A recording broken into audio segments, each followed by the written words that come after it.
बिस्मिल्लाहिर्रहमानिर्रहीम। अस्सलाम वालेकुम। आज 12 सितंबर बरोज़ मंगल हम बात करेंगे परवेज़ इलाही केस में जो तौहीन अदालत की कार्रवाई शुरू हुई और आईजी इस्लामाबाद की गिरफ़्तारी का हुक्म जारी हुआ। डीसी इस्लामाबाद के ख़िलाफ़ तौहीन अदालत की कार्रवाई इस्लामाबाद में शुरू हुई। चीफ़ कमिश्नर के ख़िलाफ़ कार्रवाई शुरू हुई।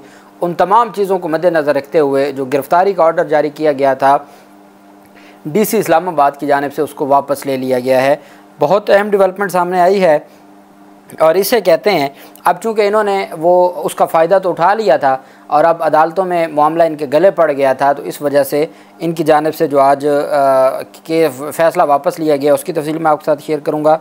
साथ हम बात करेंगे बाबर सत्तार साहब की अदालत में। बड़ी खुशकिस्मती है लतीफ़ खोसा साहब की कि वो बुशरा बेगम की जो दरख्वास्त थी ऑडियो लीक के ख़िलाफ़, वो जस्टिस बाबर सत्तार साहब के पास ही लगी। उन्होंने समाअत की, बहुत अहम समाअत थी, उसकी तफसील भी मैं आपके साथ शेयर करूँगा। और नैब की intra court appeal Lahore high court में समाअत हुई है परवेज़ इलाही की गिरफ़्तारी से को कलअदम करार देने के फ़ैसले के ख़िलाफ़, उसके ऊपर भी हम बात करेंगे। सबसे पहले हम बात कर लेते हैं डिस्ट्रिक्ट एंड सेशन अदालत इस्लामाबाद में साबिक रुकन कौमी असम्बली जिनको ज़मानत पर रिहा किया गया था और वो इस वक्त तक 2 से 3 मुकदमात में ज़मानत पर रिहा हो चुके हैं। अब FIA ने उनको साइबर क्राइम विंग ने गिरफ़्तार किया है सोशल मीडिया पर बगावत में उकसाने के केस में अली वज़ीर को। FIA ने अली वज़ीर को जुडिशल मजिस्ट्रेट शबीर भट्टी की अदालत में पेश किया। दौरान समाअत तफ्तीशी अफसर ने कहा कि अली वज़ीर के मोबाइल फ़ोन और लैपटॉप का फोरेंसिक दरकार है, जिसके लिए उनका जिस्मानी रिमांड चाहिए। अदालत में FIA की जानिब से अली वज़ीर को 10 रोज़ा जिस्मानी रिमांड की इस्तदा की गई, जिससे अदालत ने 3 रोज़ा जिस्मानी रिमांड मंजूर करते हुए अदालत ने अली वज़ीर को 15 सितंबर को दोबारा पेश करने का हुक्म दे दिया और अदालत ने कहा कि आप इनको 15 सितंबर को दोबारा पेश करें। और चूँकि ईमान मज़ारी को रिहा कर दिया गया था और अली वज़ीर वो कई मुकदमात में गिरफ़्तार रहने के बाद अब एक और मुकदमे में उनको गिरफ़्तार किया गया है। और उस गिरफ़्तारी का मकसद क्या है? उसकी गिरफ़्तारी का मकसद है कि हर सूरत जो ये सारा सिलसिला चलता रहे। दूसरी जानिब परवेज़ इलाही की दरख्वास्त ज़मानत पर इंसदाद दहशतगर्दी अदालत इस्लामाबाद में जज अबुल हसनात जुल्करनैन साहब ने समाअत की और आज भी रिकॉर्ड पेश नहीं किया गया प्रोसिक्यूशन की जानिब से। परवेज़ इलाही के मुआवन वकील अदालत में पेश हुए, चूँकि उनके सीनियर जो वकील थे, परवेज़ इलाही के जो वकील हैं वो इस्लामाबाद हाई कोर्ट में मसरूफ़ थे। आज उनकी जो दरख्वास्त थी 3 MPO के ख़िलाफ़, तफ्तीशी अफसर की जानिब से अदालत में रिकॉर्ड आज जमा ना करवाया गया और जबकि प्रोसिक्यूटर राजा नवीद ने परवेज़ इलाही की दरख्वास्त ज़मानत पर समाअत मुलतवी करने की इस्तदा की। प्रोसिक्यूटर राजा नवीद ने अपने मौक़िफ़ में कहा कि पुलिस रिकॉर्ड ताहाल जमा नहीं करवा सकी, समाअत मुलतवी की जाए।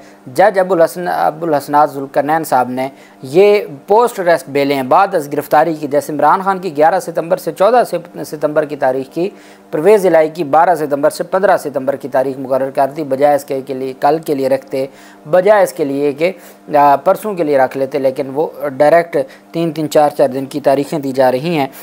ऑनरेबल जो दलेर जज साहब हैं अबुल हसनात मोहम्मद जुल्करनैन साहब।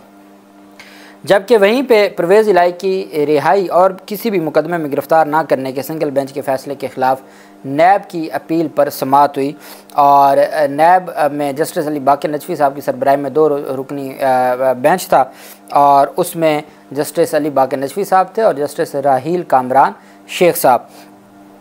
ये 2 रुकनी बेंच था जिसने समाअत की और अदालत ने दरख्वास्त गुजार नैब प्रोसिक्यूटर को सिंगल बेंच के अमल दरामद ऑर्डर की कापी पेश करने का हुक्म दे दिया। अदालत ने नैब प्रोसिक्यूटर को नकूल फराहम करने के लिए मोहलत दे दी। अदालत ने सवाल किया कि आप किस तरह सिंगल बेंच के फ़ैसले से मुतासिर हैं। नैब प्रोसिक्यूटर ने कहा कि आप किस तरह सिंगल बेंच के फ़ैसले से मुतासिर हैं, तो नैब प्रोसिक्यूटर ने कहा कि हमें इस केस में सुना ही नहीं गया, जो मेन केस था उसमें नहीं सुना गया, बल्कि अमल दरामद केस में हमें तलब किया गया। तो अदालत ने कहा कि आपने उस ऑर्डर को चैलेंज क्यों ना किया, अमल दरामद ऑर्डर को? तो उन्होंने कहा जी कि अमल दरामद दरख्वास्त अभी भी ज़ेर इल्तवा है और अबूरी हुक्म को चैलेंज नहीं किया जा सकता।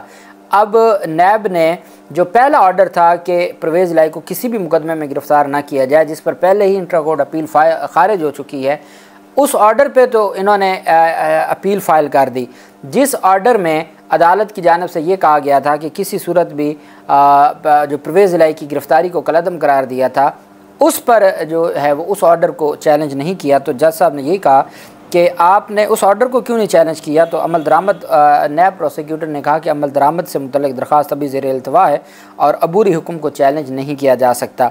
जस्टिस अली बाकर नजफी साहब की सरबराही में 2 रुकनी बेंच ने समाअत की। नैब ने अपने इंट्रा कोर्ट अपील में परवेज़ इलाही को फरीक बनाया।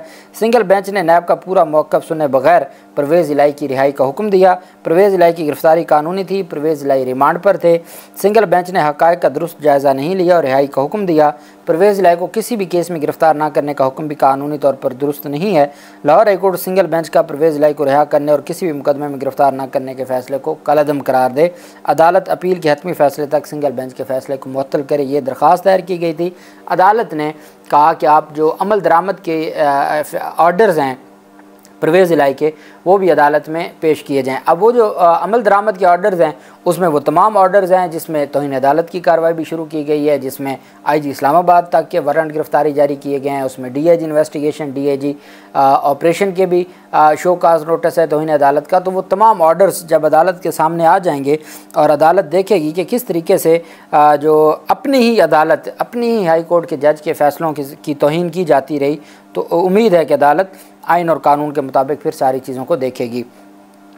जस्टिस बाबर सत्तार साहब की अदालत में बुशरा बेगम की दरख्वास्त थी कि मेरी ऑडियो लीक्स की जा रही हैं और मेरी जो पहले जो फ़ोन थे उसको वो बग होते रहे और फिर उसके बाद उन ऑडियोज़ को लीक किया गया।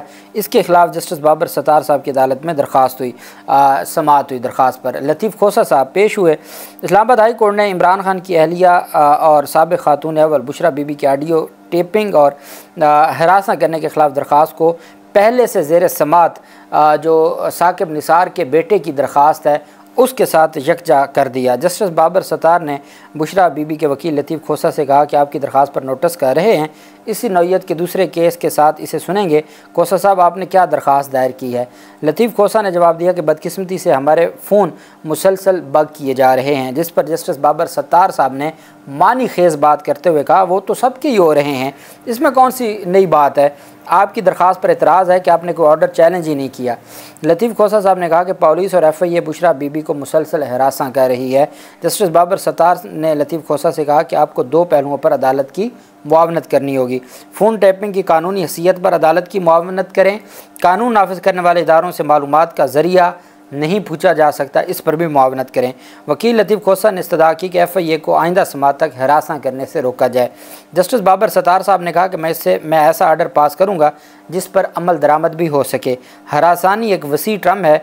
कल आप तौहीन अदालत की दरख्वास्त लेकर आ जाएंगे, मैं इस पर मुनासिब ऑर्डर जारी करूँगा और जैसे मैंने वो साकिब निसार के बेटे की दरख्वास्त नजमू साकिब की दरख्वास्त पर किया हुआ है, तो आप अदालत की मुआवनत भी करें। चूँकि इस पर पहले इत्तेज़ाज़ हसन साहब को, रज़ा रबानी और मखदूम अली ख़ान साहब को अदालती मुआवन मुकर्रर किया हुआ है कि जी ये फ़ोन टेप कौन टेपिंग कैसे होती है, कौन लीक करता है और क्या ये इदारों के पास अख्तियार है कि वो, और उनसे क्या पूछा जा सकता है कि आपने ये जो इन्फॉर्मेशन या ऑडियो आपके पास आई है इसका सोर्स क्या है। तो ये सारी चीज़ों पर आप मुआवनत करें और अदालत ने 18 सितंबर के लिए समाअत मुलतवी कर दी। अब देखना ये है कि जो वो मुनासिब ऑर्डर का फरमाया गया है वो आज ही जारी किया जाता है। FIA पुलिस को कहा जाता है कि ऑडियो लीक्स के हवाले से कोई इंक्वायरी ना की जाए, या वो 18 सितंबर को अदालत फ़रीक़ैन को सुनने के बाद, चूँकि नोटिस तो जारी कर दिया है, फ़रीक़ैन को सुनने के बाद अदालत इसके ऊपर ऑर्डर जारी करेगी। चूँकि इसी बुनियाद पर 2-3 केस क्रिमिनल केसेस बनाए गए हैं बुशरा बेगम के ख़िलाफ़, इस वजह से ये दरख्वास्त का दायर होना बहुत ज़रूरी था। और खुशकिस्मती ये कि ये जस्टिस बाबर सत्तार साहब के पास लग गई, जिन्होंने इस मामले पर पहले ही एक तगड़ा एक्शन लिया हुआ है और बाकायदा तौर पर अदालती मुआवनीन मुकर्रर किए हुए हैं, अटॉर्नी जनरल ऑफ पाकिस्तान को तलब किया हुआ है। तो देखते हैं इस पर जो समाअत होगी उसकी तफसील मैं आपके साथ शेयर करूँगा। दूसरी जानिब जब लाहौर हाई कोर्ट ने परवेज़ इलाही की रिहाई का हुक्म दिया था और साथ पंजाब पुलिस को कहा था कि आप अपनी हिफाजत में इनको घर छोड़ कर आएँ, और रास्ते में ही उनको गिरफ़्तार कर लिया गया था, जिसके बारे में अब ये इतलात भी हैं कि जो लाहौर CIA है उसकी जानिब से गिरफ़्तार किया गया था और उन्होंने गिरफ़्तार करके इस्लामाबाद पुलिस के हवाले किया। अब वहाँ तो चले गए और मामला चला गया इस्लामाबाद हाई कोर्ट में और 3 MPO के तहत उनकी नज़रबंदी का हुक्म था, उनको ले गए इस्लामाबाद। 3 MPO को अब यहाँ लाहौर हाई कोर्ट में जो लाहौर की पुलिस है, DIG इन्वेस्टिगेशन, DIG ऑपरेशंस वगैरह, इनके ख़िलाफ़ इस बात की तौहीन अदालत हुई कि आपको जब कहा था कि आप उनको बाहिफाजत घर छोड़ के हैं तो आपकी कस्टडी से कैसे उनको गिरफ़्तार कर लिया गया, चूँकि उस गिरफ़्तारी को गैर कानूनी लाहौर हाई कोर्ट करार दे चुकी है। उधर जब चीफ़ कमिश्नर ने उनकी जेल को तब्दील किया ताकि लाहौर हाई कोर्ट में पेश ना करना पड़े, तो उस पर चीफ़ कमिश्नर इस्लामाबाद के ख़िलाफ़ तौहीन अदालत की कार्रवाई शुरू हुई। जब अदालत ने कहा कि जी उनको पेश किया जाए अदालत में और अदालत में पेश न किया गया तो DPO अटक, सुपरिटेंडेंट अटक जेल और CPO रावलपिंडी के ख़िलाफ़ तौहीन अदालत का शोकाज़ नोटिस जारी करके कार्रवाई शुरू कर दी। और इधर जो ये लोग थे IG इस्लामाबाद, उनको कहा था कि आप उनको परवेज़ इलाही को अदालत में पेश करें, जो लाहौर हाई कोर्ट में पेश नहीं किया था, जिस पर उनके तौहीन अदालत केस में वारंट गिरफ्तारी जारी कर दी है।